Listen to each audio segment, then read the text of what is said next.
Lawrence Jackson stood in the gleaming boardroom, tearing the $900 million contract while billionaire Richard Montgomery's face turned crimson with rage. The powerful white executives froze in shock as Lawrence made his quiet declaration, "Nobody disrespects my mother." Everything had led to this moment. Before we dive into this incredible story of dignity over dollars, tell me where you're watching from. Hit that like button, subscribe, and turn on notifications if you believe family comes before fortune. Now let's rewind to see how this amazing confrontation came to be. Lawrence Jackson had always been exceptional.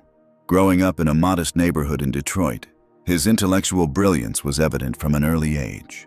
By 16, he was already creating basic software programs on a second-hand computer his mother had sacrificed to purchase. Despite their financial limitations, Lawrence's mother, Elaine Jackson, had nurtured his talents with unwavering dedication. Elaine had worked as a domestic worker for wealthy families since Lawrence's father died of a heart attack when Lawrence was just 10 years old. Day after day, she cleaned homes, did laundry, and prepared meals for families who barely acknowledged her existence. Her hands grew calloused and her back ached perpetually, but she never complained. Every dollar she earned beyond their basic necessities went toward Lawrence's education fund. "Education is the one thing they can never take away from you," she would tell him while rubbing ointment on her swollen feet after 14-hour workdays. Her sacrifice paid off when Lawrence received a full scholarship to attend Harvard University, where he studied computer science. Even with the scholarship, Elaine worked extra hours to send him money for books, appropriate clothing, and the occasional pizza when he studied late. Lawrence graduated summa cum laude, then immediately entered Harvard Business School, where his innovative ideas about supply chain management technology began to take shape. After graduation, while his classmates took lucrative positions at established companies, Lawrence decided to forge his own path. With $5,000 saved from campus jobs and a small loan from his mother's credit union, he founded Jackson Tech in a tiny rented office space in Boston. The early years were lean, with Lawrence often sleeping on a futon in his office and subsisting on ramen noodles while coding through the night. Jackson Tech's breakthrough came 3 years later when Lawrence developed an algorithm that could predict supply chain disruptions before they occurred, allowing companies to make proactive adjustments. His software platform revolutionized how businesses manage their logistics, reducing costs by an average of 22%. Within 18 months, Jackson Tech grew from 3 employees to 65, with a client list that included several Fortune 500 companies. Lawrence isn't just building software, he's reimagining the entire supply chain ecosystem, raved Tech Weekly magazine, which featured him on their cover at age 32. The article dubbed him the supply chain savant. At 35, Lawrence had built Jackson Tech into a company valued at over $600 million. His innovation had disrupted an industry dominated by older, established firms, including Montgomery Industries, a century-old technology conglomerate led by Richard Montgomery, a fourth-generation heir to the company. Montgomery Industries had been struggling to compete with Jackson Tech's superior technology. After several failed attempts to develop competing software, Richard Montgomery made a decision. If you can't beat them, buy them. He approached Lawrence with an acquisition offer that initially shocked the younger entrepreneur, $900 million.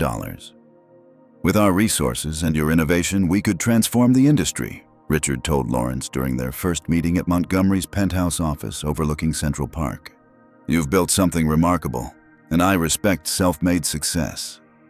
Lawrence was cautiously optimistic. The amount would secure not just his future, but would allow him to ensure his mother never worked another day in her life. He could establish the educational foundation for underprivileged youth he'd always dreamed of creating. The possibilities seemed endless. The initial meetings went surprisingly well. Richard appeared genuinely impressed with Lawrence's vision and technological innovations. The Montgomery team, mostly older white men in expensive suits, asked thoughtful questions about Jackson Tech's architecture and scalability potential. There were subtle warning signs, however. Occasional comments about being surprisingly articulate, or questions about whether Lawrence had help developing his algorithms raised his internal alarms. During one meeting, Richard's son Bradley asked Lawrence if he had played basketball in college, despite Lawrence's slight build, making it obvious he wasn't an athlete. "Harvard isn't known for their basketball program," Lawrence had responded evenly, redirecting the conversation back to technology. Lawrence's vice president of operations, Tiffany Chen, had expressed concerns after several meetings with the Montgomery team. Tiffany, who had worked at several major tech firms before joining Jackson Tech, had heard rumors about the Montgomery family's treatment of minority employees and partners. "There's something about them that doesn't sit right with me," she confided to Lawrence after a particularly tense negotiation session. Richard smiles, but it never reaches his eyes. "I appreciate your concern," Lawrence had replied, "but this deal would change everything for us, for my mom. After everything she's sacrificed, I can finally give her the life she deserves." As the negotiations progressed and the lawyers hammered out the final details, Richard Montgomery invited Lawrence and his team to a pre-signing reception at the Montgomery estate in Greenwich, Connecticut. The contract would be formally signed the following morning. "Bring someone special," Richard had said. "This is a momentous occasion worth celebrating with family." Lawrence immediately knew he wanted his mother there. Elaine had recently retired from domestic work at Lawrence's insistence, though she still volunteered at a community center teaching English to immigrants. Lawrence had already purchased a comfortable house for her in a quiet neighborhood, but with this deal, he could provide so much more. "Mom, I want you to come to this reception with me," Lawrence told her over the phone. "This is happening because of you. Everything I've accomplished is because of your sacrifice." Elaine was hesitant. "Those fancy parties aren't for people like me, Lawrence. I wouldn't know how to act or what to say." "You raised me to walk with my head high no matter the room," Lawrence reminded her. "I want you by my side for this, please." Eventually, she agreed. Lawrence arranged for a personal shopper to help his mother select an elegant gown for the event, and booked her a suite at the Four Seasons in Manhattan. Everything seemed perfect as they prepared to attend what should have been a celebration of Lawrence's journey from that small Detroit apartment to the pinnacle of business success. Neither of them could have predicted how dramatically everything would change in a single evening. The Montgomery estate sprawled across 12 acres of manicured perfection in Greenwich, Connecticut. As Lawrence's town car passed through the wrought iron gates, he squeezed his mother's hand reassuringly. Elaine Jackson looked stunning in a royal blue evening gown, her silver hair elegantly styled, yet her eyes betrayed her nervousness. "Remember what you always told me?" Lawrence asked gently. "Walk in like you belong." Elaine smiled, touching the simple pearl necklace Lawrence had given her for her 60th birthday. "You belong here, son. That's what matters." The ballroom of the Montgomery mansion glittered with crystal chandeliers and old money opulence. A string quartet played softly in one corner while uniformed staff circulated with champagne and hors d'oeuvres. The room was filled with Montgomery Industries executives, board members, and members of Connecticut's elite social circles, almost exclusively white faces in a sea of wealth and privilege. Lawrence guided his mother through the entrance, standing tall in his custom Tom Ford tuxedo. Several executives he recognized from negotiations nodded in acknowledgement, some approaching to offer congratulations on the impending deal. Tiffany Chen arrived moments later, immediately joining Lawrence and Elaine. "Mrs. Jackson, you look absolutely beautiful," Tiffany said warmly, embracing the older woman. "Please call me Elaine," she replied. "And thank you for looking out for my son. He speaks very highly of you." Richard Montgomery approached with his family in tow. At 62, Richard carried himself with the confidence of a man who had never heard the word no. His wife Victoria, a slender woman with an immaculate blonde bob and a face suspiciously free of wrinkles, assessed Lawrence and Elaine with a practiced smile that didn't reach her eyes.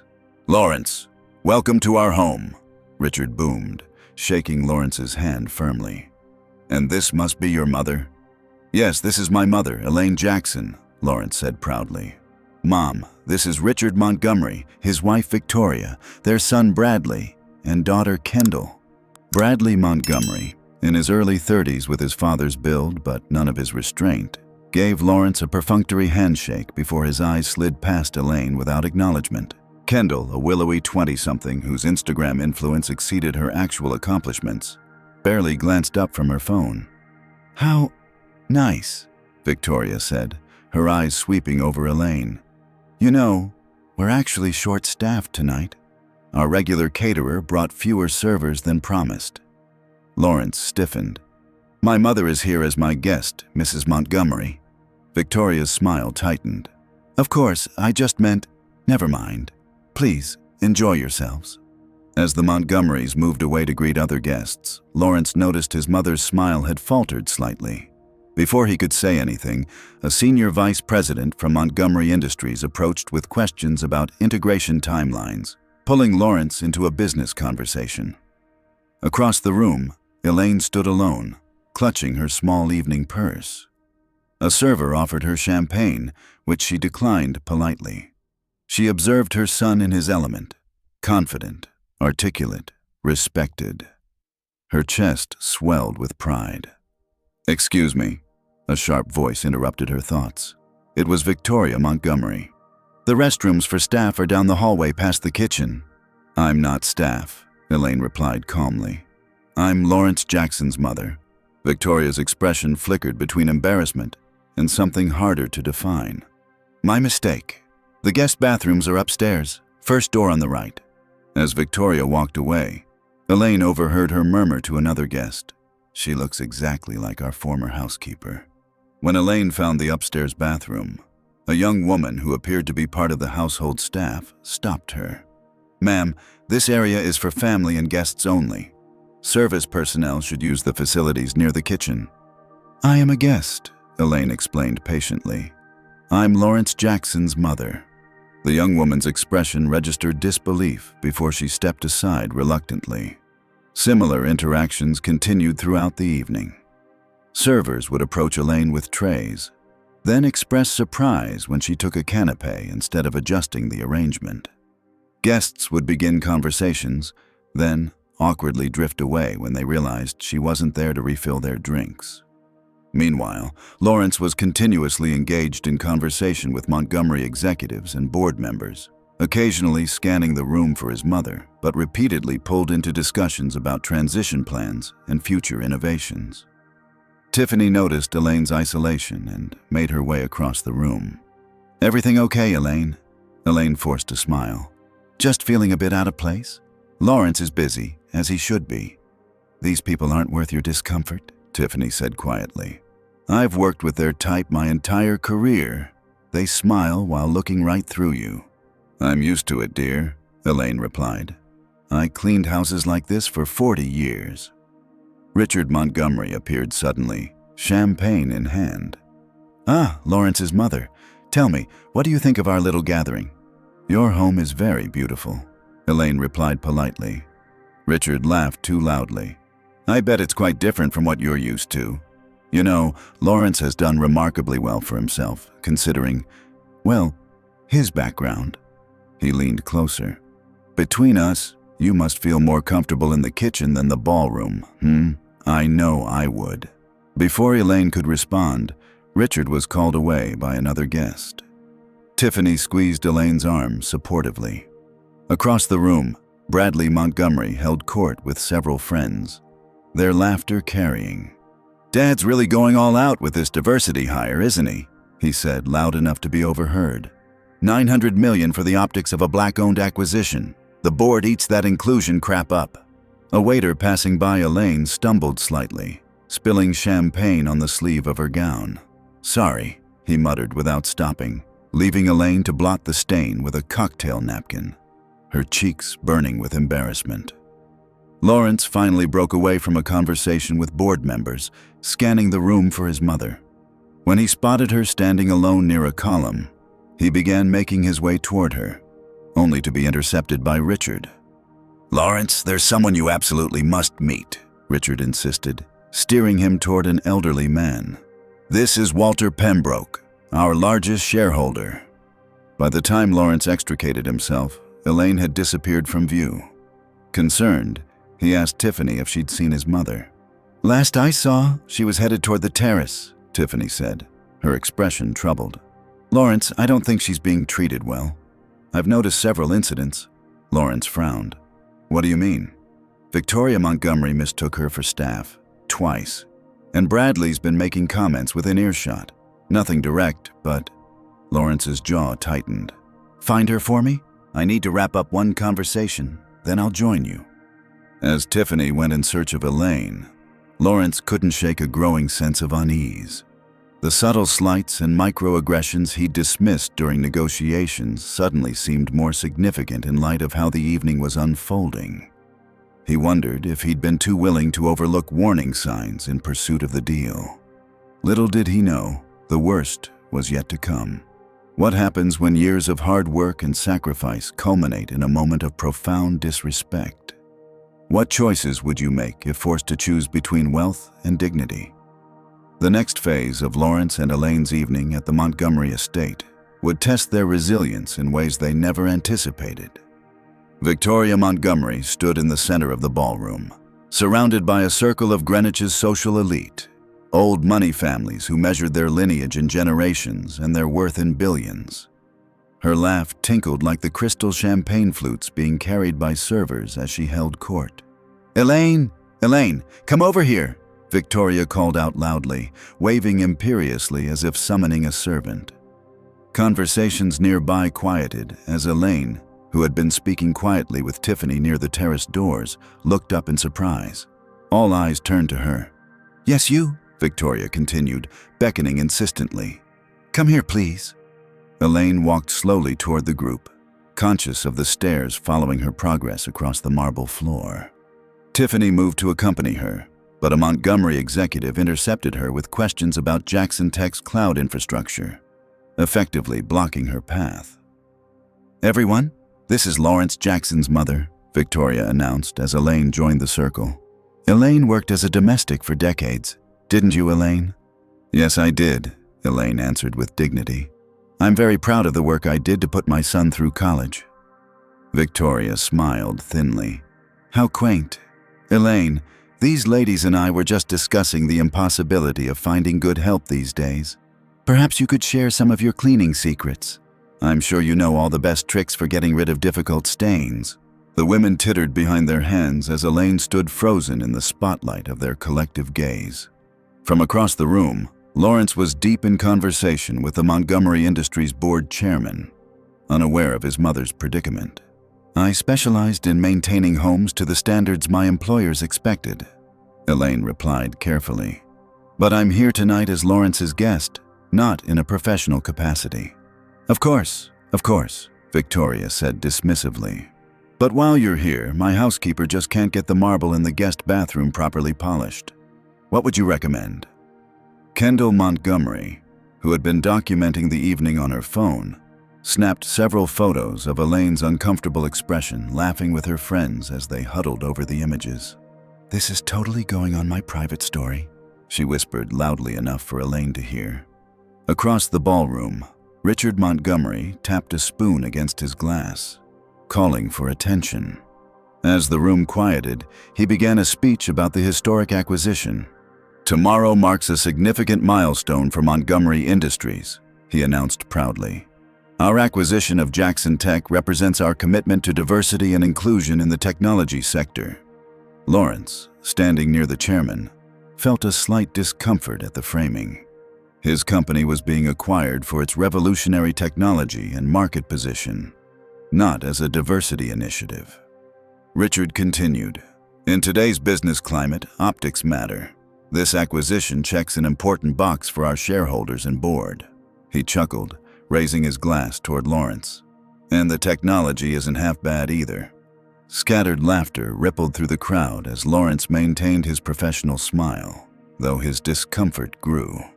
Near the back of the room, two Montgomery vice presidents spoke in hushed tones that carried just far enough for Tiffany to overhear. $900 million is steep for what's essentially a PR move, one said. Richard knows what he's doing, the other replied. We'll strip the assets, absorb the client list, and let the diversity hire play figurehead for a while before a convenient reorganization. Tiffany's eyes widened as she immediately began searching for Lawrence, intent on sharing what she'd heard. Meanwhile, Victoria had moved Elaine toward the center of the room, ostensibly to introduce her to more guests, but effectively putting her on display. "And after working in homes like ours for so many years, how strange it must be to be a guest in one," Victoria said loudly. "Though I'm sure if we're short-staffed, you wouldn't mind clearing a few plates. Old habits and all that." She laughed as if she'd made a clever joke. Elaine's eyes glistened with unshed tears, but her voice remained steady. "I've never been ashamed of honest work, Mrs. Montgomery. My job allowed my son to become the man he is today." "How touching," Victoria replied, her voice dripping with condescension. A true hallmark moment. "Do you think Elaine should confront Victoria directly or maintain her dignity in silence?" Comment number 1 if you believe she should stand up for herself, or number 2 if keeping her composure is the better strategy. Hit that like button if you admire her strength in this difficult situation, and subscribe to see how Lawrence responds when he discovers what's happening. Bradley Montgomery, emboldened by several scotches and the encouraging laughter of his friends, clinked his glass for attention. "I'd like to make a toast," he announced, his words slightly slurred. "To new partnerships and knowing your place in them." His friends snickered as Bradley continued.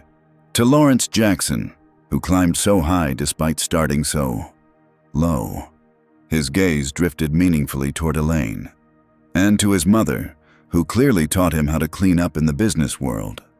Lawrence, finally noticing the commotion, began moving toward his mother just as Richard Montgomery created the crescendo moment of the evening. Richard approached Elaine, holding his empty plate and used napkin. "Excuse me," he said, loud enough for nearby guests to hear clearly. "When you're done here, could you clear this and bring me another canapé platter? The kitchen seems understaffed tonight." The room fell into an awkward silence as Elaine stood perfectly still, her expression frozen in dignified pain. A single tear tracked down her cheek as she finally spoke. "I'm not serving staff, Mr. Montgomery. I'm Lawrence Jackson's mother." Richard blinked, feigning surprise poorly. "Oh, my mistake. You just looked so, well, you know." He glanced around at his guests, many of whom chuckled uncomfortably. Lawrence had finally pushed his way through the crowd, arriving at his mother's side just in time to hear Richard's comment and see the tear on his mother's cheek. In that moment, everything changed. What would you do if you witnessed someone you love being publicly humiliated? How far would you go to defend their dignity? The confrontation that followed would alter the trajectory of both families forever. Lawrence Jackson felt a cold fury unlike anything he had experienced before. The sight of his mother's tear-streaked face crystallized everything in an instant. The subtle dismissals during negotiations, the veiled comments, the entire evening's parade of indignities. "Mom," he said gently, taking her hand. "Are you all right?" Elaine quickly wiped her cheek. "I'm fine, Lawrence. Just a misunderstanding." Richard Montgomery cleared his throat uncomfortably. "Indeed, just a simple mistake. No harm intended." Lawrence fixed Richard with a stare that silenced him mid-sentence. "Excuse us," he said to the onlookers, guiding his mother away from the crowd. Tiffany immediately joined them, leading them to a quiet alcove off the main ballroom. "What happened?" Lawrence asked, his voice tight with controlled anger. Elaine shook her head. "It's nothing, Lawrence. Please, don't make a scene. This deal is too important." "Mom, tell me the truth," Lawrence insisted. "What's been happening tonight?" "Your mother has been treated like the help all evening," Tiffany interjected when Elaine hesitated. "Victoria Montgomery explicitly directed her to use the service entrance bathrooms. Bradley has been making comments within earshot, and just now, Richard himself mistook her for catering staff." Lawrence's jaw tightened as he turned back to his mother. "Is this true?" Elaine sighed, finally allowing her pain to show. "Lawrence, I've dealt with people like this my entire life. It's nothing new." "That doesn't make it right," Lawrence replied, his voice breaking slightly. A young woman in catering uniform approached hesitantly. "Excuse me," she said quietly. "I just wanted to say, they've been awful to your mother all night." Mrs. Montgomery told the staff to treat her like she was one of us, not a guest. She said we should help her remember her place. Lawrence thanked the woman, who quickly disappeared back into the crowd. His expression hardened as he scanned the room, spotting Bradley Montgomery laughing with his friends near the bar. "Wait here," he told his mother and Tiffany, striding purposefully across the ballroom. Bradley noticed Lawrence's approach and straightened, his smile faltering slightly. "Jackson, having a good time? Great party, right?" "I need to speak with you about how my mother has been treated tonight," Lawrence said evenly. Bradley's expression shifted from faux friendliness to dismissive arrogance. "Look, if there's been some misunderstanding with the staff..." "The misunderstanding," Lawrence cut in, "is that you thought it was acceptable to disrespect my mother in any way." Bradley scoffed. "Don't be so sensitive. No one meant anything by it." "I think you did," Lawrence replied. "I think every slight, every comment, every mistake was deliberately calculated." "You're overreacting," Bradley said, loud enough for nearby guests to hear. "Maybe this is why these deals are so tricky, cultural differences in how we communicate." Before Lawrence could respond, Victoria Montgomery appeared at her son's side. "Is there a problem here?" she asked, her smile brittle. "Yes," Lawrence stated plainly. "My mother has been repeatedly disrespected in your home tonight." Victoria's expression remained fixed in its social mask. "I'm sorry if she felt that way. Perhaps there was confusion because of her background. I simply assumed she worked in service given her demeanor and appearance." "Her appearance?" Lawrence echoed incredulously. "You mean her skin color?" "That's not what I said," Victoria replied sharply. "Don't put words in my mouth." Richard Montgomery joined the growing confrontation, placing a hand on Lawrence's shoulder that was immediately shrugged off. "Lawrence, let's discuss this privately," Richard suggested, guiding him away from the curious onlookers. Once they were in a side room, Richard closed the door and his demeanor changed completely. "Look, I apologize if your mother felt uncomfortable. These events can be intimidating for people not accustomed to our social circle." He reached into his jacket and pulled out a checkbook. "Let me make this right. Would $10,000 ease her discomfort?" Lawrence stared at Richard in disbelief. "You think you can buy her dignity?" Richard's expression hardened. "I'm trying to be generous here. This deal is worth $900 million. Are you really going to jeopardize that over some perceived slight?" "Perceived," Lawrence repeated. "Your wife directed my mother to use the service entrance. Your son made racist comments within her hearing, and you personally mistook her for the help despite her evening gown and the fact that she was introduced to you as my mother." Richard put away his checkbook. "If you're going to be difficult about this, perhaps we need to reconsider certain aspects of tomorrow's agreement. Are you threatening to alter the deal?" "I'm suggesting that business requires a certain pragmatism," Richard replied coldly. "Montgomery Industries has existed for over a century. We'll be here long after your little startup is forgotten. Walking away from this deal would be professional suicide for you." Lawrence fell silent, thinking of everything that had led to this moment. He remembered his mother working 3 jobs, her hands raw from cleaning chemicals. He recalled her missing his middle school graduation because she couldn't get time off, how she'd cried when he told her about it later. He thought about her sacrificing meals so he could have new school supplies, her unfailing belief in his potential despite a system designed for him to fail. The door opened, and Tiffany entered without knocking, tablet in hand. "Lawrence, you need to see this," she said urgently, handing him the device. "I had our team do some emergency research. Montgomery Industries has been sued 8 times for racial discrimination in the past decade. All cases were settled privately with NDAs, and there's more." Lawrence scanned the information, his expression darkening with each swipe of the screen. Finally, he looked up at Richard. "Your company has systematically underpaid minority employees, blocked promotions, and fired pregnant women," Lawrence summarized. "And you've used your legal team to silence them all." "Ancient history," Richard dismissed. Every major corporation has similar skeletons. No, Lawrence said quietly. Not like this. Richard's patience visibly evaporated. Let me be perfectly clear.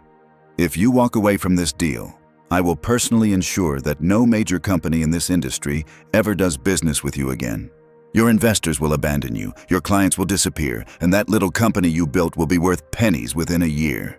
Is that what you want? All because your mother's feelings were hurt at a party? Lawrence thought about the schools he planned to fund, the opportunities the deal would create, the security it would provide for his team and his mother. Then he remembered what Elaine had taught him from his earliest days. Your dignity isn't for sale, Lawrence. Not for any price. My mother didn't just have her feelings hurt, Lawrence said finally. She was dehumanized in front of a room full of people who were too cowardly or too complicit to say anything. And you've made it abundantly clear that this wasn't an accident or a misunderstanding. It's who you are. So what are you going to do about it? Richard challenged. Lawrence straightened his shoulders. I'm going to walk out of here with my mother and my dignity intact. And tomorrow, there will be no deal. Richard's face flushed with anger. You're making a catastrophic mistake. No, Lawrence replied calmly. For the first time tonight, I'm absolutely certain I'm doing the right thing. He turned to leave, but Richard grabbed his arm. You have no idea who you're dealing with. I will destroy everything you've built. Lawrence removed Richard's hand from his arm. You can try. Rejoining his mother and Tiffany in the ballroom, Lawrence offered Elaine his arm. We're leaving, Mom. The deal? She asked worriedly. Some things are more important than money, he replied. You taught me that. As they walked toward the exit, heads turning to watch their departure, Bradley Montgomery called out mockingly, Leaving so soon? The help usually stays to clean up. Lawrence paused, considering a response, but Elaine squeezed his arm. He's not worth it, son. With dignity intact but futures uncertain, Lawrence, Elaine, and Tiffany walked out of the Montgomery estate into the cool Connecticut night, leaving behind $900 million and a roomful of stunned socialites. The true test of their resolve would come with the dawn. The morning after the Montgomery reception dawned gray and rainy in Boston, matching the mood at Jackson Tech headquarters. Lawrence had called an emergency meeting of his executive team at 7 a.m., the conference room buzzing with tension and uncertainty as he explained his decision to walk away from the Montgomery deal. So, that's where we stand, Lawrence concluded, having detailed the events of the previous evening. I understand this impacts all of you, and I take full responsibility for that. Benjamin Williams, Jackson Tech's chief financial officer and Lawrence's friend since Harvard, was the first to respond. The markets are going to react badly. Our stock will take a significant hit. I'm aware, Lawrence replied grimly. $900 million, Lawrence, Benjamin continued, running a hand through his salt and pepper hair. That's life-changing money for everyone in this company. Tiffany Chen interjected firmly. I was there. You didn't see how they treated Elaine. It was unconscionable. I'm not questioning Lawrence's moral stance, Benjamin clarified. I'm pointing out the practical reality we now face. Montgomery Industries is a vindictive corporate giant with connections throughout the industry. As if on cue, Lawrence's phone buzzed with a news alert. He put it on speaker for the room to hear. Breaking business news. Jackson Tech stock plummets 28% in pre-market trading after rumors that the expected Montgomery Industries acquisition has fallen through. Sources close to Montgomery suggest Jackson Tech failed technical due diligence requirements, raising concerns about the company's core technology. Lawrence silenced the phone. They're already spinning a narrative. They control media relationships we can only dream of. Alicia Sanders, the head of marketing, noted worriedly. This is going to get ugly fast. Lawrence nodded, his expression resolute despite his sleepless night. I need each of you to contact our major clients personally. Explain that we remain committed to their success and that our technology and support are unaffected. As the team dispersed with their assignments, Lawrence retreated to his office to make the hardest call of the morning, to his investors.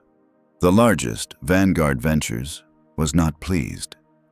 "We invested based on the planned acquisition, Lawrence," said Gerald Hoffman, Vanguard's managing partner. "This is a significant deviation from the strategy you presented to our investment committee."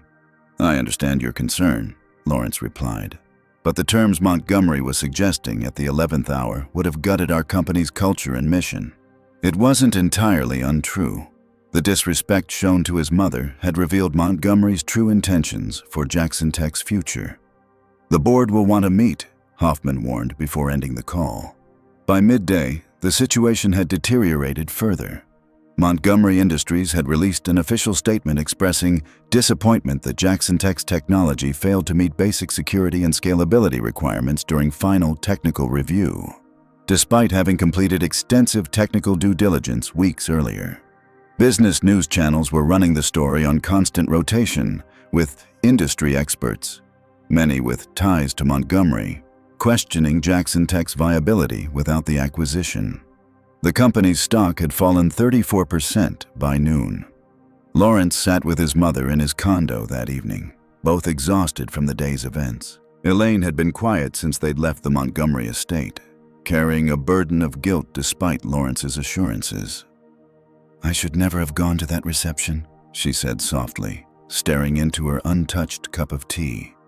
"All of this is happening because of me."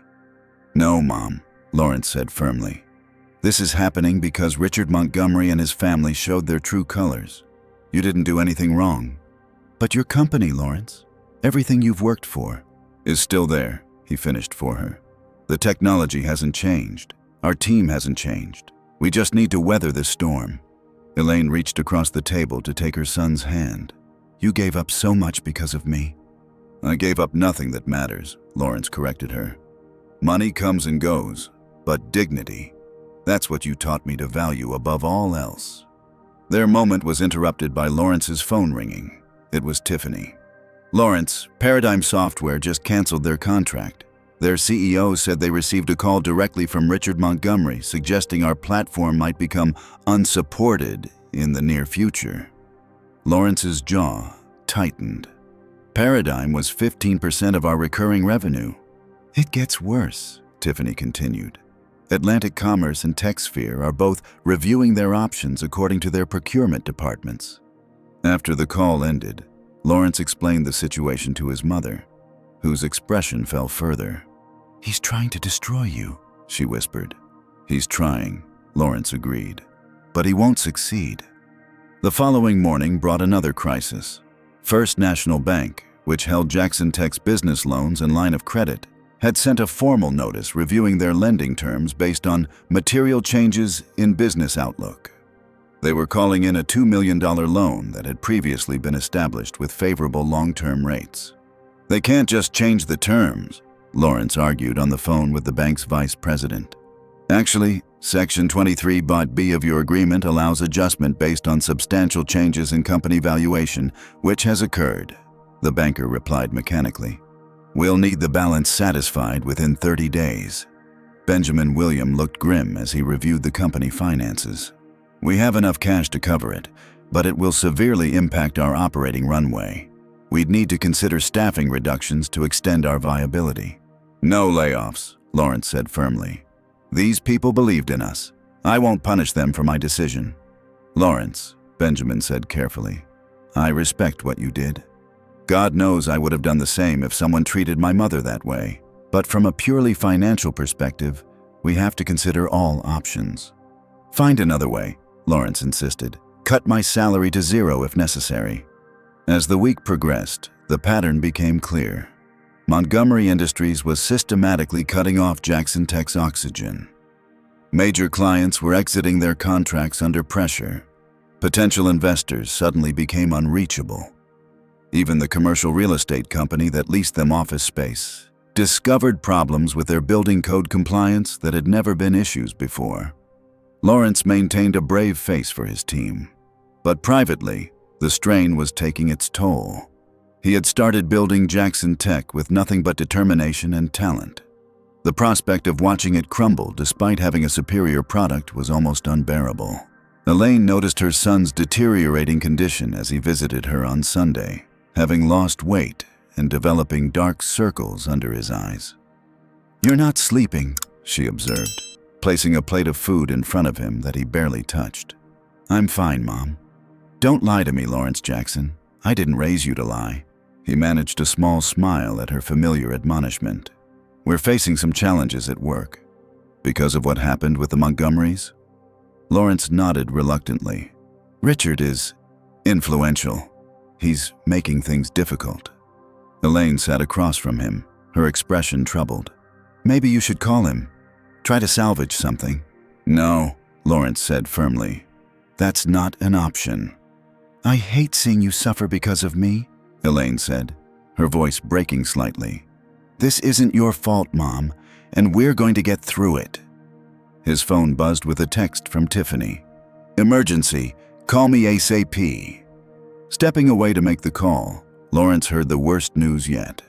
Tiffany had discovered through an industry contact that Montgomery Industries was developing a clone of Jackson Tech's core technology, using information they had obtained during the acquisition due diligence process.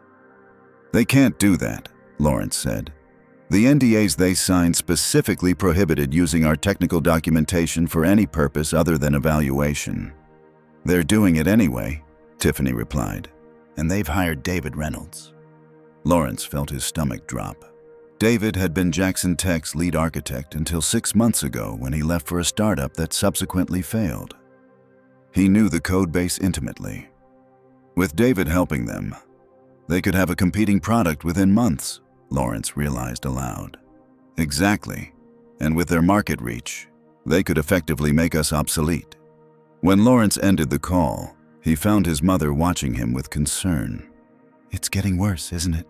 she asked quietly. Lawrence couldn't lie to her. "Yes, but I'm not giving up." That night, as Elaine prepared for bed in the guest room of Lawrence's condo, she felt a sharp pain in her chest. Dismissing it as indigestion, she took an antacid and lay down, but the pain intensified, spreading to her left arm and jaw. Lawrence found her an hour later when he heard a thump from her room. Elaine was on the floor beside the bed, clutching her chest and struggling to breathe. "Mom!" he cried out, rushing to her side and immediately dialing 911. The paramedics arrived within minutes, quickly determining she was having a heart attack. As they loaded her into the ambulance, Elaine clutched Lawrence's hand. "Not your fault," she whispered before they placed an oxygen mask over her face. In the hospital waiting room, as doctors worked to save his mother, Lawrence faced the darkest moment of his life. Everything that mattered to him, his mother, his company, his life's work, seemed to be slipping away simultaneously. His phone rang. The caller ID showed Benjamin Williams. "Not a good time, Ben," Lawrence answered wearily. "Lawrence, I'm sorry to bother you, but the board has called an emergency meeting for tomorrow morning. They're discussing a leadership change." The final blow had fallen. Now Lawrence would have to fight not just for his company's survival, but for his position within it. And somewhere across the country, in a Greenwich mansion, Richard Montgomery was likely celebrating his impending victory. But something had changed in Lawrence as he sat in that sterile hospital waiting room. The despair that had been creeping in was burned away by a new, cold determination. Richard Montgomery had made this personal by attacking his mother's dignity. Now, seeing her fighting for her life under the stress this situation had caused, Lawrence resolved that this would not be the end of his story. He would find a way to fight back. How far would you go to defend your family's honor? What would you sacrifice to stand up against injustice? Lawrence Jackson was about to discover his own answers to these questions as he faced the most challenging chapter of his professional life. 3 weeks after the fateful Montgomery reception, Jackson Tech was in crisis mode. Montgomery Industries had launched a coordinated assault on multiple fronts, using their considerable influence to isolate Lawrence's company from potential investors, partners, and clients. Lawrence sat in his office reviewing the latest damage reports. 5 more clients had terminated their contracts in the past week alone. The company's stock had fallen 62% from its pre-Montgomery deal levels. Venture capital firms that had once eagerly pursued meetings with Lawrence now wouldn't return his calls. "They're systematically cutting off our oxygen," Tiffany observed, reviewing the latest financial projections with Lawrence and Benjamin. "At this burn rate, we have maybe 4 months of runway left." Benjamin nodded grimly. "And that's assuming no further client departures, which seems unlikely given Montgomery's campaign against us." Lawrence stared out the window at the Boston skyline, his expression hardened by weeks of battle. "Have we had any luck securing new investment?" "Everyone's running scared," Benjamin replied. "Richard Montgomery has apparently been explicit in his warnings to the venture capital community. Anyone who invests in Jackson Tech will find themselves excluded from deals with Montgomery Industries and their numerous portfolio companies." "It's economic blackmail," Tiffany added bitterly. Lawrence turned back to face his most trusted executives. "And the board meeting?" Benjamin winced slightly. "I've managed to hold them off for now, but they're getting nervous. Johnson and Peterson are firmly in your corner, but the others are wavering. They're talking about bringing in experienced leadership to navigate the current challenges. In other words, they want to replace me with someone who'll sell to Montgomery at a discount," Lawrence translated. "Essentially, yes." The situation was dire, but Lawrence refused to surrender. His mother had been released from the hospital a week after her heart attack, but the event had left her weakened. The doctors had been clear that stress had been a significant contributor to her condition. "Do you believe Lawrence should fight back against the Montgomerys with everything he has? Or try to find a peaceful resolution to save his company? Comment number 1 if you think he should launch a counteroffensive, or number 2 if he should seek compromise. Like this video if you're inspired by his unwavering principles, and subscribe to see his next move in this high-stakes battle." Lawrence's phone rang, displaying a number he didn't recognize. Normally, he would have let it go to voicemail given the crisis at hand, but something compelled him to answer. "Lawrence Jackson speaking. Mr. Jackson, my name is Diana Watson. I'm Richard Montgomery's executive assistant. I need to speak with you urgently, but not over the phone. Can we meet?"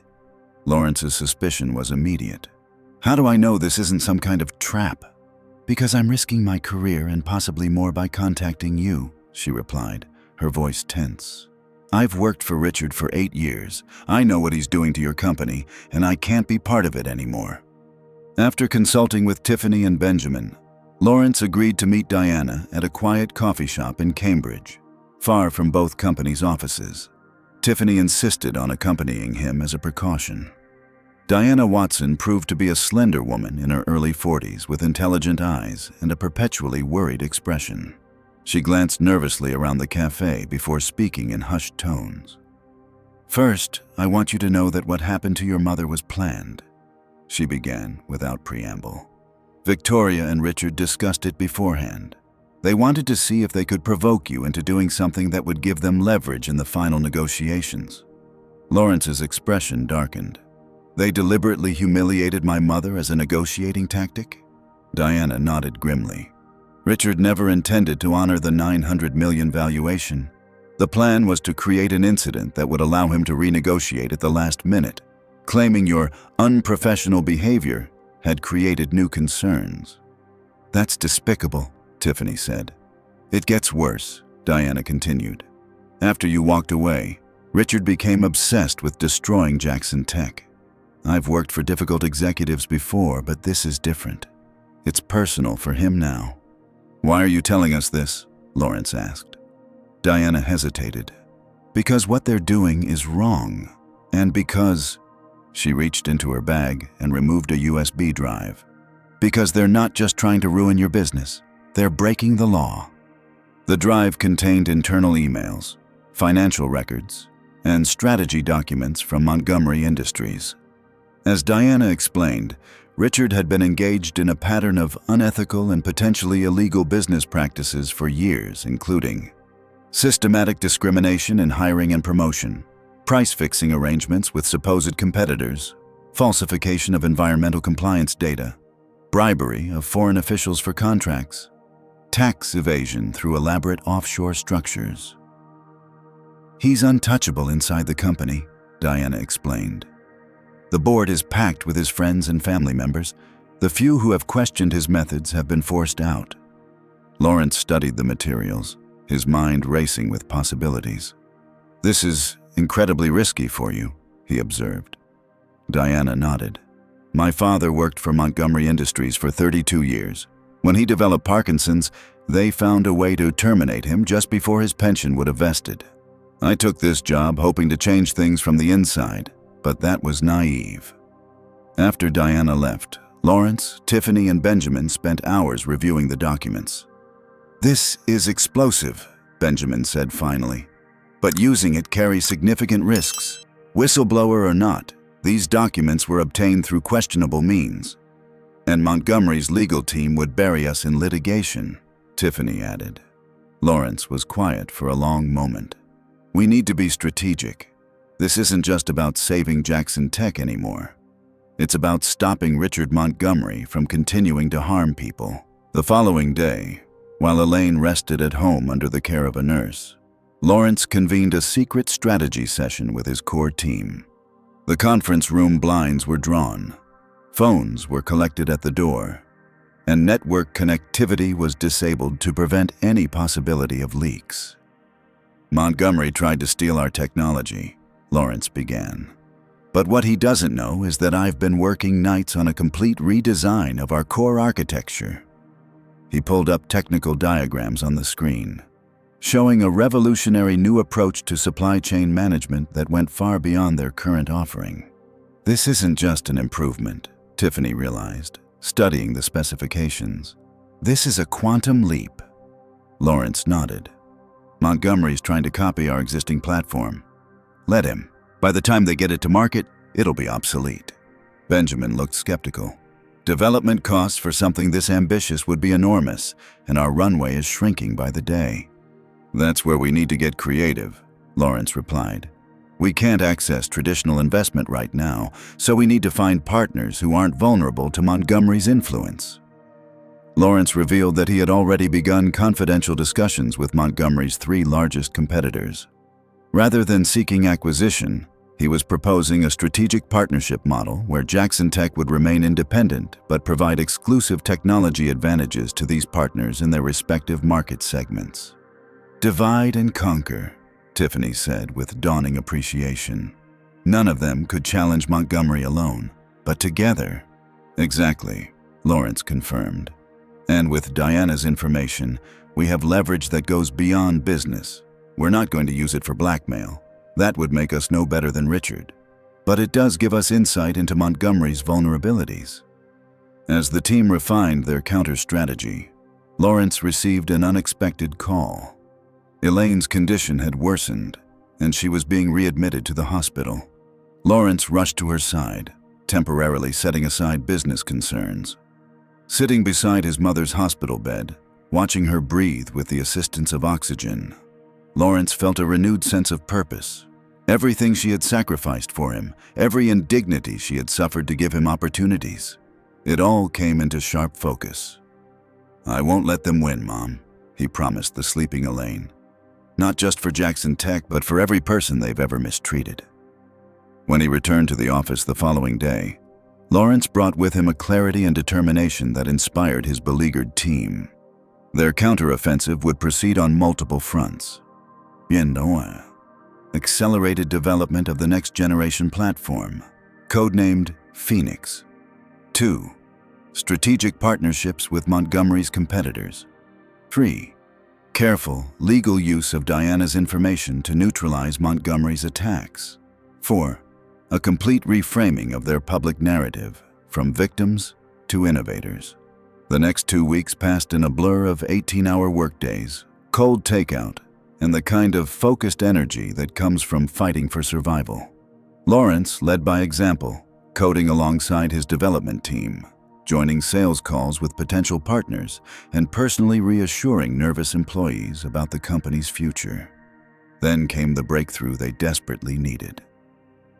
Charles Montgomery, Victoria's estranged brother who had been forced out of the family business a decade earlier, reached out after hearing about the conflict through industry channels. "Richard destroyed my relationship with my sister, took my stake in the company for pennies on the dollar, and has been running Montgomery Industries into the ground with his ego and outdated thinking, Charles explained during their first meeting. I've been waiting for an opportunity to back someone who could challenge him. Charles offered emergency funding that would extend Jackson Tech's runway by at least 6 months, enough time to bring Phoenix to market. In return, he wanted a board seat and the satisfaction of seeing his brother-in-law face real competition. With this lifeline secured, Lawrence's team executed their plan with precision. They approached James Wilson, CEO of Wilson Technologies and Montgomery's most ambitious competitor, with a partnership proposal that would give Wilson early access to Phoenix. Montgomery has dominated this space for too long, Wilson said after reviewing the Phoenix specifications. This technology could finally give us the edge we need, but can you deliver it while under such intense pressure? Watch us, Lawrence replied with quiet confidence. As these business maneuvers proceeded, Diana continued providing intelligence about Montgomery's next moves. When Richard planned to approach Jackson Tech's largest remaining client with false information about service disruptions, Lawrence was able to preemptively address the client's concerns. The most damaging revelation came when Diana discovered documents proving that Montgomery Industries had been falsifying environmental compliance data for years at their manufacturing facilities. The violations were significant enough to trigger massive fines and possible criminal charges if exposed. "What are you going to do with this?" Tiffany asked as they reviewed the evidence. Lawrence considered carefully. "We're not going to blackmail them, but we are going to make sure the right regulatory agencies receive anonymous tips with enough information to start asking the right questions." Working around the clock, Lawrence's development team made remarkable progress on Phoenix. The new platform incorporated advanced machine learning algorithms that could predict supply chain disruptions with unprecedented accuracy, potentially saving clients millions in avoided disruptions. Benjamin, initially the most skeptical about their chances, found himself becoming a believer as their counter-strategy gained momentum. "We might actually pull this off," he admitted one late night as they reviewed improving financial projections. Elaine's health gradually improved as well. When Lawrence told her about their progress during hospital visits, her eyes regained their spark. "I always knew you were a fighter," she told him proudly.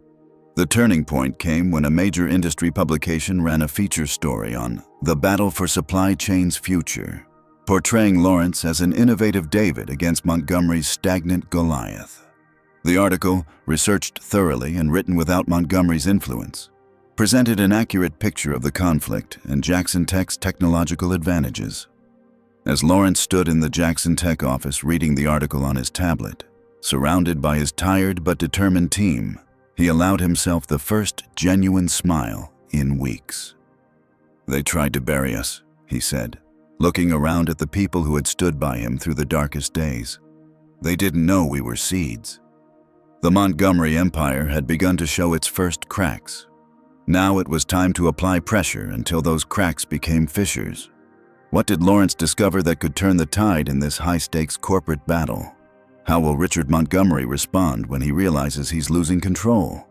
The next chapter reveals how quickly fortunes can change when justice finally finds its moment. Secret meetings in unmarked conference rooms, encrypted communications, late-night strategy sessions fueled by determination and desperation. The battle between Jackson Tech and Montgomery Industries had evolved from a simple business conflict into a high-stakes chess match with careers, reputations, and principles hanging in the balance. Lawrence Jackson had never intended to become a corporate warrior. His passion had always been technology and its potential to solve complex problems. But Richard Montgomery's vindictive campaign had forced him to develop new skills and strategies simply to survive. On a rainy Tuesday morning, Lawrence slipped into a private dining room at the Mandarin Oriental Hotel in New York City. Waiting for him were the CEOs of Westfield Technology, Axis Solutions, and Global Logistics Systems, 3 of Montgomery Industries' biggest competitors. Each had received a personalized invitation containing just enough technical information about Phoenix to pique their interest. "Gentlemen, thank you for coming," Lawrence began, standing before the room with the confidence of someone holding a winning hand. "What I'm about to show you will change the future of supply chain management." For the next hour, Lawrence demonstrated Phoenix's capabilities, showing how its predictive algorithms could identify potential supply chain disruptions weeks before traditional systems, allowing for preemptive adjustments that could save billions across global industries. Michael Takahashi, CEO of Global Logistics Systems, leaned forward. "This is impressive, Jackson, but Montgomery has been trying to crush you. How do we know you'll still be around to support this technology?" "A fair question," Lawrence acknowledged. "That's why I'm not here seeking investment or acquisition. I'm proposing a different model entirely." Lawrence outlined his strategic partnership concept.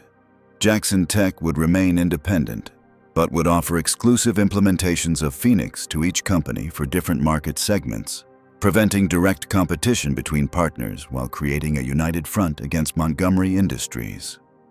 Together, we represent over 60% of the non-Montgomery market share in this industry. Lawrence explained, "With Phoenix, each of your companies could finally overcome the Montgomery advantage that has dominated for decades." Carter Williams from Westfield Technology frowned thoughtfully. "Montgomery will fight this with everything they have." "They already are," Lawrence replied. "But they're fighting yesterday's war. They're so focused on destroying my current technology that they've missed the revolution we've been building." After intense negotiation, all three companies agreed to the partnership framework, with several conditions: accelerated delivery timelines, exclusivity guarantees, and performance benchmarks that would require Jackson Tech to deliver on Phoenix's ambitious promises. When Lawrence returned to Boston that evening, he found Tiffany waiting in his office with news of her own success. "Two major European investors are interested," she reported excitedly. "They're outside Montgomery's sphere of influence, and they love the Phoenix specifications. They're talking about $20 million in immediate funding with another $30 million contingent on meeting development milestones." For the first time in weeks, Lawrence allowed himself to feel genuine optimism. The counter strategy was working. By approaching competitors individually and offering exclusive benefits, he had created allies with a vested interest in Jackson Tech's survival. The European investment would provide crucial runway without requiring approval from venture capital firms afraid of Montgomery's retaliation. The next breakthrough came from an unexpected source. Charles Montgomery had arranged a clandestine meeting with Lawrence at his private home outside Boston. "Richard has always underestimated people he considers beneath him," Charles explained, pouring 2 glasses of scotch in his wood-paneled study. "It was his treatment of me, his own brother-in-law, that opened my eyes to his true character." Charles revealed that despite being pushed out of Montgomery Industries, he had maintained relationships with several board members and significant shareholders who had grown concerned about Richard's leadership. "The company's innovation has stagnated under Richard," Charles continued. "He's been coasting on technologies developed years ago and acquiring companies rather than creating new value. Some of the more forward-thinking board members have been quietly questioning his strategy, but he's always maintained enough control to silence dissent." "How does this help us?" Lawrence asked. Charles smiled thinly. "Because Richard's vendetta against you has become increasingly visible and increasingly questionable from a business perspective. The resources he's directing toward destroying Jackson Tech could be better used improving Montgomery's own products." Charles offered not only financial support but strategic intelligence about Montgomery Industries' internal politics and vulnerabilities. Most valuable was his introduction to Eleanor Blackwell, Montgomery's longest-serving board member and the trustee of the original Montgomery Family Trust. "Eleanor has been concerned about Richard's leadership for years," Charles explained. "She stays on the board out of duty to my father's legacy. If you could show her that Phoenix represents the future Richard is missing, she might become a powerful ally." While these high-level chess moves proceeded, Lawrence remained deeply involved in Phoenix's development. He spent nights working alongside his engineering team, refining algorithms and ensuring the platform would exceed the ambitious promises he had made to partners. During a rare, quiet moment at the office late one evening, Benjamin found Lawrence staring out the window at the city lights. "You should go home and sleep," Benjamin advised. "You're no good to anyone if you collapse." Lawrence nodded absently. "I was just thinking about how much has changed. 2 months ago, We were about to become part of Montgomery Industries. Now we're fighting for our survival while simultaneously developing the most advanced technology in our company's history. It's remarkable what people can accomplish when properly motivated, Benjamin observed. The team has never been more focused or creative. Fear is a powerful motivator, Lawrence replied. It's not fear driving them, Benjamin corrected. It's loyalty to you. The conversation was interrupted by Tiffany bursting into the office. You need to see this, she said urgently, handing Lawrence her tablet. An internal Montgomery Industries memo had been leaked to technology blogs detailing their strategy to clone Jackson Tech's existing platform and then use their market position to rapidly displace Jackson Tech from client relationships. This confirms what we suspected, Lawrence said, scanning the document. But why would this leak now? Diana, Tiffany suggested. She's taking increasingly bold steps to expose Montgomery's tactics. The leak worked in Jackson Tech's favor, generating industry discussion about Montgomery's reliance on acquiring or copying innovations rather than developing their own. Several technology influencers published analyses questioning whether Montgomery Industries had lost its innovative edge under Richard's leadership.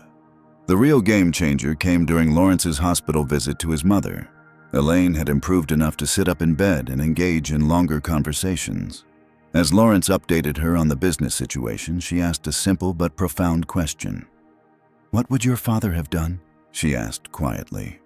Lawrence's father had been a civil rights attorney who had fought tirelessly for justice until his untimely death. The question struck Lawrence deeply, making him realize he had been playing defense, trying to survive Montgomery's attacks rather than proactively standing for what was right. He would have fought for principle, not just survival, Lawrence answered after a thoughtful pause. Elaine smiled. That's right. And he would have found a way to make the fight about more than just himself. This conversation sparked a crucial insight for Lawrence. Until now, he had framed the conflict as Jackson Tech versus Montgomery Industries, David versus Goliath. But the real issue was bigger. Innovation versus stagnation. Ethical business versus exploitation.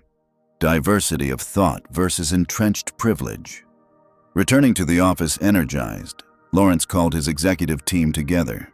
We've been thinking too small, he announced. This isn't just about saving our company. It's about changing an industry that has allowed companies like Montgomery to succeed through intimidation and unethical practices rather than true innovation. This reframing led to a bold new dimension of their strategy: transparency. Instead of fighting Montgomery's smear campaign in the shadows, Jackson Tech would openly share their vision for the industry's future, including early demonstrations of Phoenix's capabilities at industry conferences and direct communications with potential clients about how their partnership model differed from Montgomery's extractive approach. Won't this tip our hand to Montgomery? Benjamin worried. They're so convinced of their own superiority that they won't believe we can execute even if they see our plans, Lawrence replied. And every public demonstration makes it harder for them to continue their whisper campaign about our technology being flawed. The strategy proved effective. Industry analysts began writing about the Jackson Tech model of collaborative partnership versus the Montgomery model of aggressive acquisition. Clients who had been wavering in their commitment to Jackson Tech were reassured by the public demonstrations and the impressive roster of strategic partners. Meanwhile, Diana continued providing critical intelligence from within Montgomery Industries. Her most valuable contribution came when she discovered Richard's plan to force Jackson Tech into bankruptcy and then acquire their intellectual property at auction, a strategy he had used successfully against other competitors in the past. He's pressuring banks to call in loans and investors to demand immediate returns, Diana explained during a secure call. He believes you won't be able to meet these simultaneous demands and will be forced to file for Chapter 11 protection. Armed with this knowledge, Lawrence worked with Charles Montgomery to secure alternative financing that wouldn't be vulnerable to Richard's influence. They also began transferring Jackson Tech's most valuable intellectual property into protected legal structures that couldn't be seized in bankruptcy proceedings, a contingency plan they hoped never to use. The culmination of this phase came when James Wilson, CEO of Wilson Technologies, publicly announced their strategic partnership with Jackson Tech at a major industry conference. On stage together, Lawrence and Wilson demonstrated how Phoenix had already helped Wilson Technologies identify and avoid a potential supply chain disruption that would have cost millions. "This isn't just incremental improvement," Wilson told the audience of industry leaders and journalists. "This is transformation, and it's available exclusively to Wilson Technologies clients in the automotive sector." The other partnership announcements followed in quick succession, creating a wave of positive press and industry buzz. Jackson Tech's stock price, which had fallen to devastating lows, began to recover as the market reassessed the company's prospects. Richard Montgomery, watching these developments with increasing alarm, made his first significant mistake. In a CNBC interview intended to reassert Montgomery Industries' market dominance, he dismissed Phoenix as smoke and mirrors and suggested that Lawrence Jackson was out of his depth, comments that appeared petty and defensive compared to the tangible demonstrations Jackson Tech had been providing. The interview went viral for all the wrong reasons, with business commentators noting that Richard had attacked Lawrence personally rather than addressing the technology. This fed into the narrative that Montgomery was focused on destroying a competitor rather than innovating for their clients. As Lawrence watched the interview from Jackson Tech's conference room, surrounded by his core team, he recognized the moment for what it was, the first clear sign that they were winning. "He's getting desperate," Tiffany observed. "And desperate people make mistakes," Benjamin added. Lawrence nodded thoughtfully. "We need to be prepared for whatever comes next. Richard won't go down without a fight." He couldn't have known how prophetic those words would prove to be, or how the final confrontation would unfold. But for the first time since walking away from the Montgomery deal, Lawrence felt the momentum shifting decisively in their favor. The David that Montgomery had tried to crush was not only surviving, it was becoming a formidable force in its own right, and the industry was watching with rapt attention. Industry headlines told the story. Jackson Tech's Phoenix platform exceeds performance promises. Wilson Technologies reports 32% efficiency improvement with new supply chain system. Is Montgomery Industries losing its innovation edge? The narrative was shifting rapidly, with each passing week bringing new evidence that Lawrence Jackson's strategic pivot was working. In Jackson Tech's Boston headquarters, the atmosphere had transformed from grim determination to cautious optimism. Engineers who had been working around the clock to develop Phoenix were now seeing their innovations celebrated across the industry. The haunted, stressed expressions that had dominated the office for months were giving way to tired but satisfied smiles. Lawrence maintained his grueling schedule, dividing time between technical oversight, partner management, and hospital visits to his mother, whose condition continued to improve gradually. Elaine had been moved to a rehabilitation facility where she was regaining strength day by day. "The doctors say I might be able to go home next week," she told Lawrence during an afternoon visit. "They're amazed at my recovery rate." "That's because they don't know how stubborn you are," Lawrence replied with a smile, squeezing her hand. Elaine studied her son's face. "You look better too. Less weight on your shoulders." "Things are turning around," he acknowledged. "Our partnerships are working. Phoenix is exceeding expectations, and Montgomery is starting to face questions from his own board about his vendetta against us." "I never doubted you," Elaine said softly. "Not for a minute." Outside the peaceful rehabilitation center, the business battlefield continued to evolve. Montgomery Industries' aggressive tactics against Jackson Tech had become increasingly visible to industry observers, and the optics were not favorable for the larger company.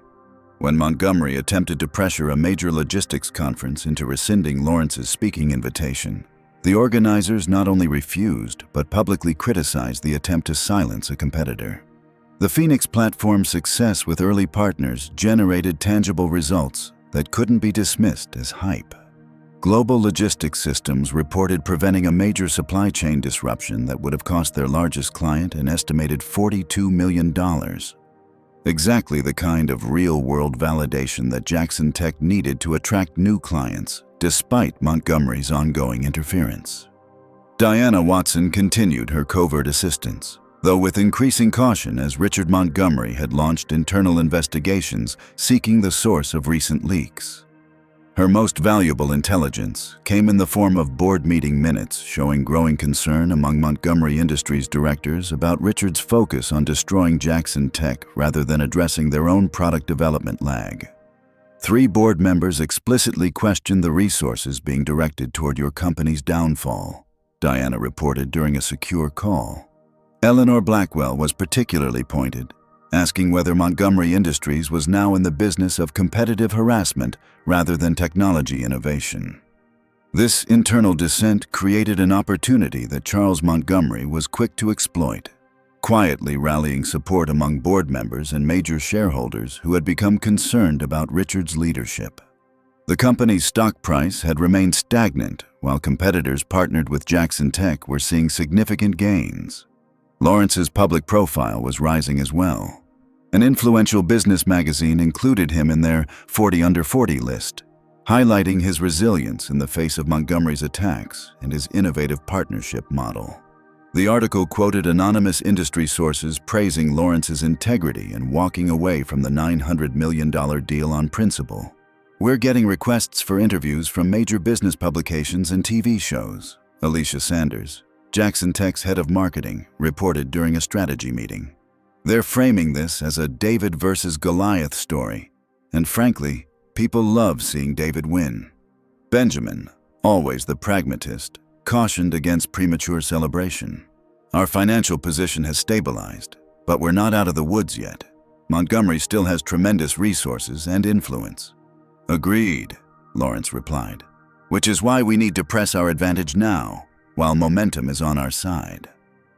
The next phase of their strategy involved demonstrating Phoenix's capabilities to a wider audience through a series of webinars and limited free trials. Each successful implementation generated case studies that directly contradicted Montgomery's claims about Jackson Tech's technology being unreliable or limited in scope. As positive press accumulated, former clients who had abandoned Jackson Tech under Montgomery's pressure began making discreet inquiries about returning. Industry analysts published reports recommending Jackson Tech as a strong investment opportunity, noting that their stock was still undervalued relative to their technological advantages and growth potential. The most significant validation came when Lawrence received the Industry Innovation Award at the annual Supply Chain Leadership Conference, an honor that had gone to Montgomery Industries for 3 of the past 5 years. Richard Montgomery had reportedly lobbied against Lawrence's selection, making the award all the sweeter. In his acceptance speech, Lawrence took the high road, focusing on the technology rather than the conflict. "Innovation thrives in environments where diverse perspectives are valued and where collaboration trumps domination," he said, receiving a standing ovation from the audience of industry leaders. Diana's most explosive revelation came via a secure file transfer containing documented evidence of Montgomery Industries' environmental violations. The materials showed a systematic pattern of falsifying compliance data at 3 manufacturing facilities, potentially exposing the company to hundreds of millions in fines and significant legal liability. After careful consideration and consultation with legal counsel, Lawrence decided on a course of action that aligned with his principles. Rather than using the information for leverage or leaking it to the press, he arranged for the evidence to be anonymously submitted to the Environmental Protection Agency through proper whistleblower channels. "This isn't about revenge," he explained to his concerned executive team. "It's about accountability. If they've been poisoning communities to save money, that needs to stop regardless of our business conflict." The EPA launched an investigation within days, sending inspectors to the facilities identified in the whistleblower documents. When news of the investigation became public, Montgomery Industries stock dropped 12% in a single trading session, and major environmental groups announced their intention to investigate potential impacts on surrounding communities. Richard Montgomery, increasingly isolated and under pressure from all sides, made his most desperate move yet.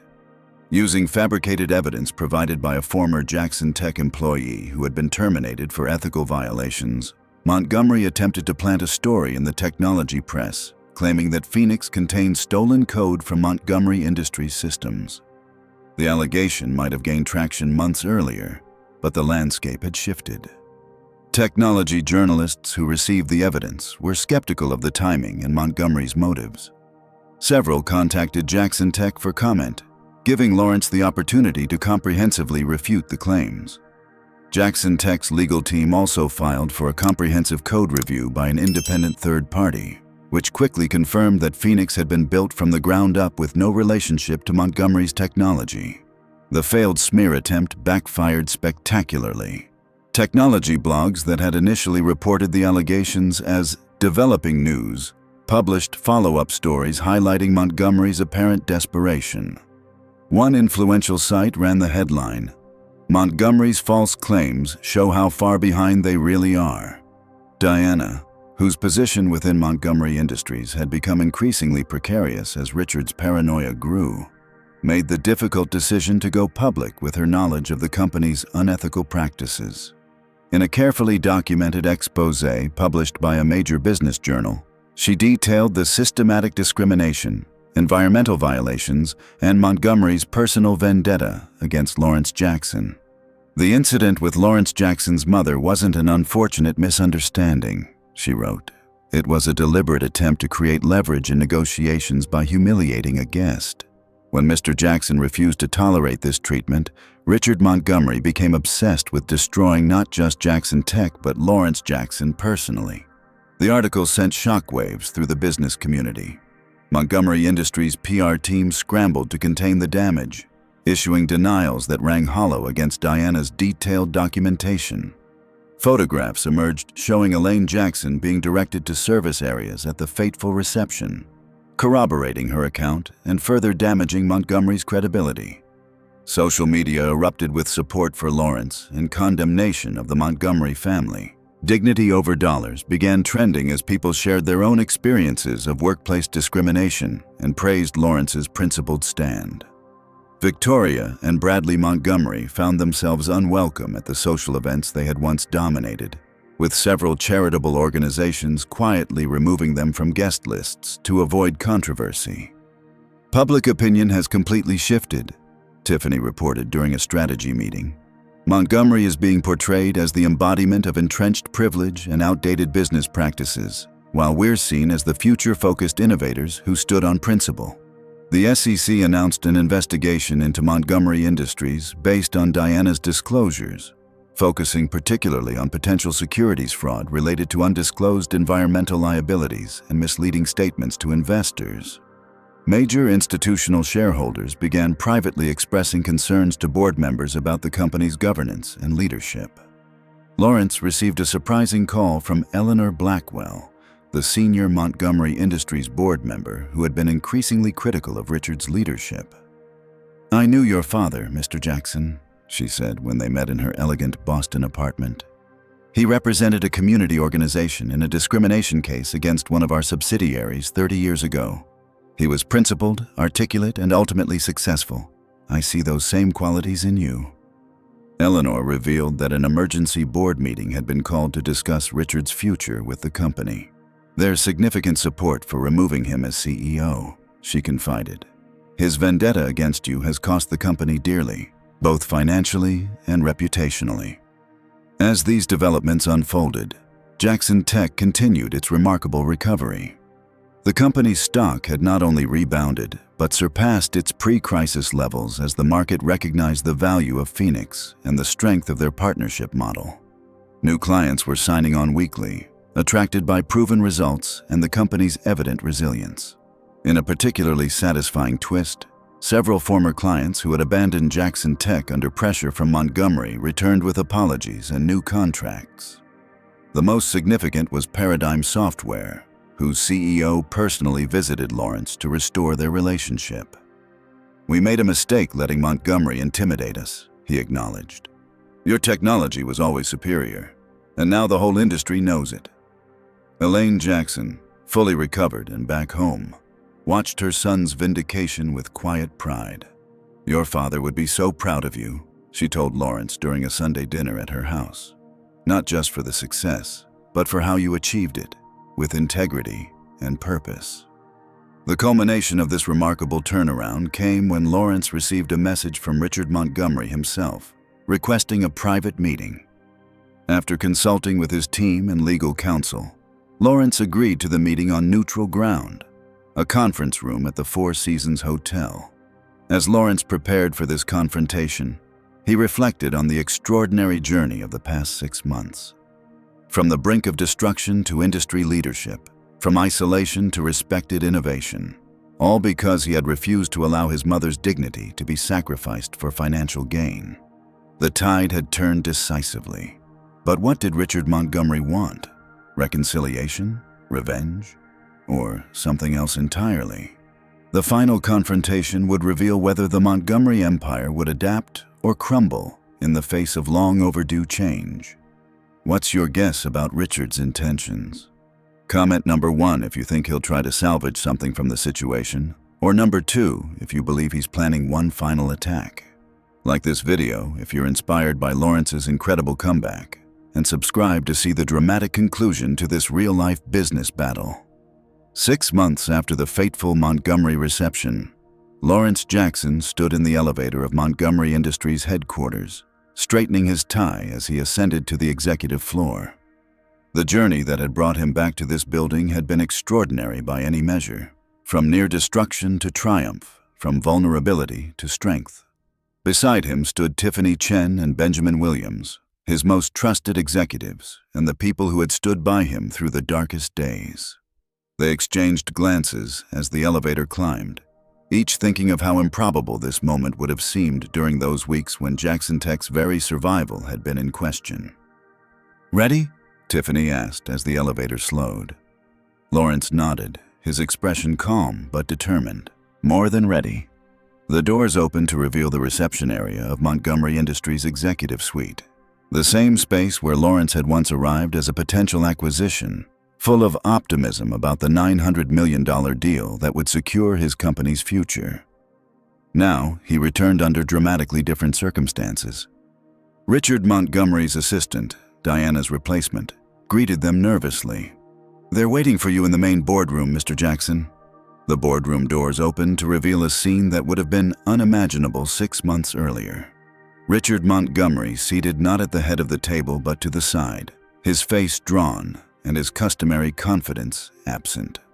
Eleanor Blackwell occupied the chairperson's position, with other board members arranged around the massive table of polished walnut. "Mr. Jackson, thank you for coming," Eleanor said, rising to greet him. "Please, take a seat." Lawrence, Tiffany, and Benjamin took their places at the table, facing the Montgomery Industries leadership across the expanse of gleaming wood. Richard Montgomery looked diminished somehow, still wearing an impeccable suit, still affecting an air of importance. But the underlying reality had changed.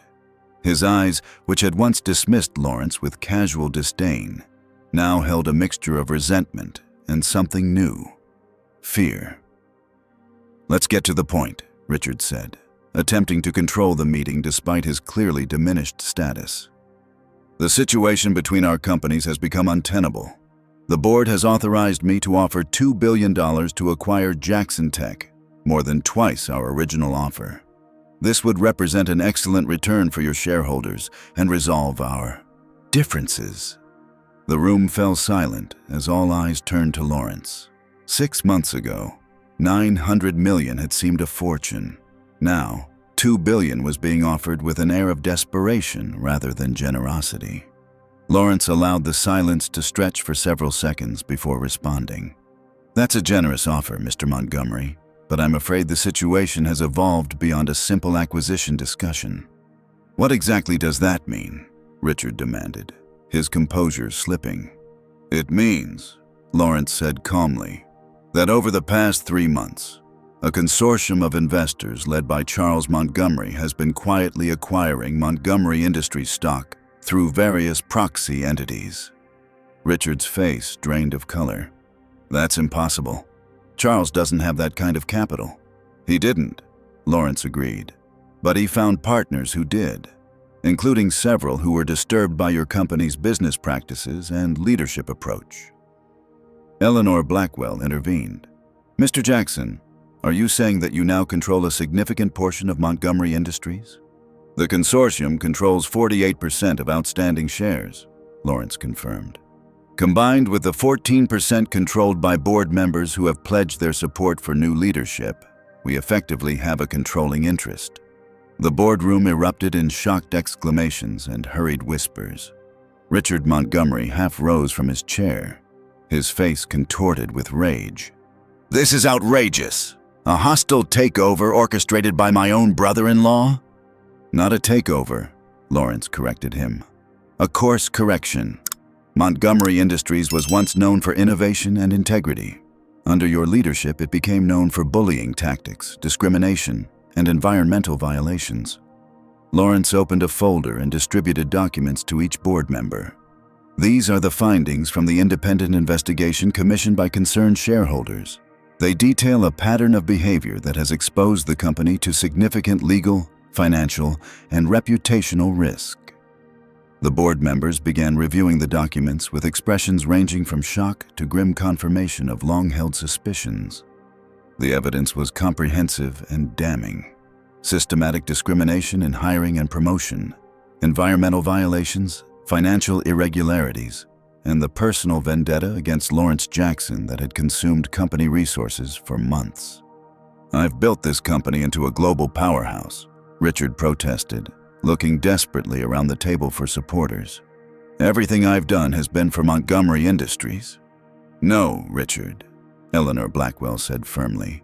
You've been acting in your own interest, not the company's. The board has called this emergency meeting not just to hear Mr. Jackson's presentation, but to vote on your continued leadership. Richard's face flushed with anger. This is all because I supposedly insulted his mother? This elaborate revenge for a minor social faux pas? Lawrence's expression hardened. What happened to my mother wasn't a faux pas. It was a deliberate attempt to humiliate her based on her race and background. Diana Watson confirmed that you and Victoria planned it as a negotiating tactic. Diana was a disgruntled employee seeking attention, Richard dismissed. Diana was a conscientious professional who could no longer tolerate the unethical practices she witnessed, Lawrence countered. And she wasn't the only one documenting your behavior. Lawrence nodded to Tiffany, who distributed additional materials showing the systematic campaign against Jackson Tech, the coordinated client poaching, the pressure on investors, the attempted technology theft, and the fabricated allegations.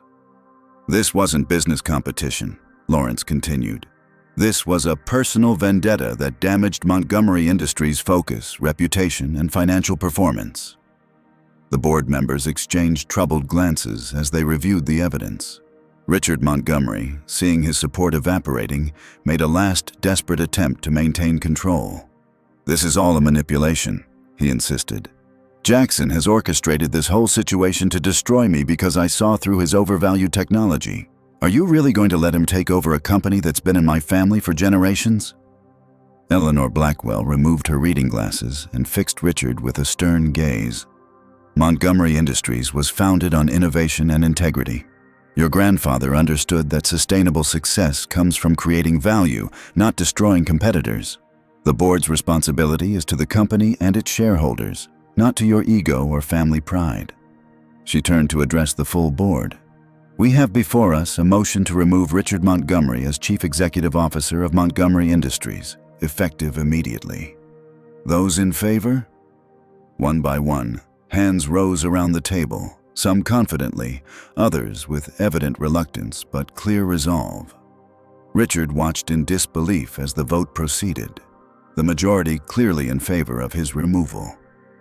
This is a mistake you'll all regret, Richard said bitterly as the vote concluded. Without me, this company will collapse within a year. Actually, Lawrence interjected, we have a transition plan already prepared. The consortium doesn't want to dismantle Montgomery Industries or absorb it into Jackson Tech. We want to restore it to what it once was, an innovative leader that succeeds through excellence, not intimidation. Eleanor nodded approval. And who would lead this transition? Not me, Lawrence said, surprising many in the room. I'm committed to Jackson Tech and our partnership model. Instead, I'd like to nominate someone with intimate knowledge of Montgomery Industries' operations, proven integrity, and the vision to lead the company into a new era." The boardroom doors opened, and Diana Watson entered.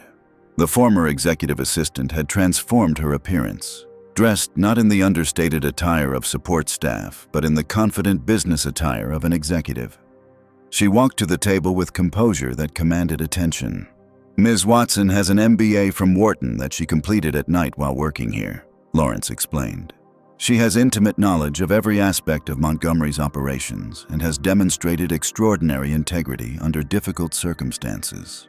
Most importantly, she represents the meritocratic future this company needs, where talent and character determine advancement, not background or connections."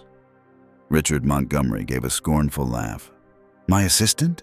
You want to replace me with my assistant?" "Your former assistant," Diana corrected him calmly, "who watched for 8 years as you squandered opportunities, mistreated employees, and compromised the company's values.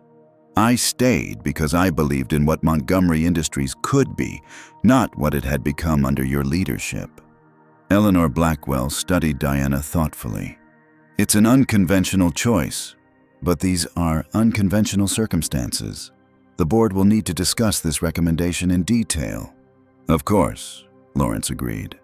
"We're prepared to present Diana's full qualifications and a comprehensive transition plan, but first, there's someone else who should be part of this discussion." At Lawrence's signal, the doors opened again to reveal Elaine Jackson, elegant in a simple but impeccable suit, her silver hair framing a face filled with quiet dignity. Lawrence walked over to escort his mother to a seat, the one Richard Montgomery had just vacated at the board table. "Mom, welcome to Montgomery Industries," Lawrence said with a smile. "Things have changed a bit since your last visit." Richard Montgomery, watching from the side of the room where he now stood without authority, appeared ready to object to Elaine's presence. But something in the collective gaze of the board members made him reconsider. Without another word, he turned and walked out of the boardroom, the door closing firmly behind him. "Mrs. Jackson," Eleanor said warmly, "I want to personally apologize for your treatment at the reception. It was inexcusable and did not represent the values this company was founded upon, the values we intend to restore." Elaine nodded graciously. "Thank you, Ms. Blackwell. I accept your apology, and I'm proud to see how my son has turned a painful moment into an opportunity for positive change." 1 year later, Montgomery Jackson Technologies had emerged from the merger of the two companies as the undisputed industry leader in supply chain management solutions. Diana Watson, as CEO, had implemented sweeping reforms that revitalized the company's innovation pipeline while addressing the cultural issues that had festered under Richard Montgomery's leadership. Lawrence continued to lead the technology division, focusing on expanding the Phoenix platform and developing new applications. The partnership model he had pioneered during the crisis had been expanded, creating a collaborative ecosystem that benefited the entire industry.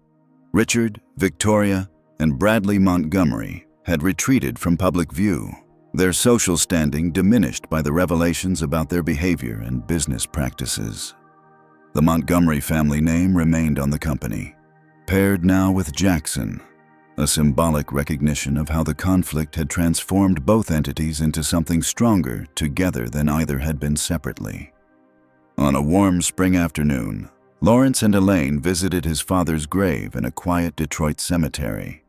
Lawrence placed fresh flowers beside the headstone, while Elaine straightened the small American flag that marked her husband's military service. "He would be so proud of you," Elaine said, linking her arm through her son's as they stood together. "Not just for what you've accomplished, but for how you did it." Lawrence nodded, thinking of the journey that had brought them to this moment. "You know what I realized through all this, Mom? Respect isn't just about how others treat you. It's about how you treat yourself, knowing what you stand for and refusing to compromise those principles, no matter the cost." "Your father used to say something similar," Elaine recalled. "He said dignity doesn't have a price tag because its value is infinite." He was right, Lawrence agreed. $900 million seemed like a fortune, But it wasn't worth sacrificing what matters most. As they walked back toward the car, Elaine glanced at her son. "What happens next?" Lawrence smiled. "We keep building, keep innovating, create opportunities for people who might otherwise be overlooked. All the things we talked about before Montgomery came into our lives. And all because you stood up when it mattered," Elaine said proudly. "I had a good teacher," Lawrence replied, squeezing her hand. From a painful moment of humiliation had come transformation, not just for Lawrence and Elaine Jackson, but for an entire company and the industry it served. The $900 million deal that never happened had ultimately created something far more valuable. A business culture where innovation thrived, merit determined success, and dignity remained priceless. What would you have done in Lawrence's position? Would you have walked away from a life-changing deal to stand up for what's right? Comment below with your thoughts. If this story of dignity over dollars inspired you, please like, subscribe, and share it with someone who needs to hear it. Remember that your principles are worth more than any paycheck, and sometimes the most powerful thing you can do is simply walk away from the wrong opportunity. Thank you for watching, and until next time, never forget your worth. This powerful story reminds us that true success isn't measured by dollars, but by dignity.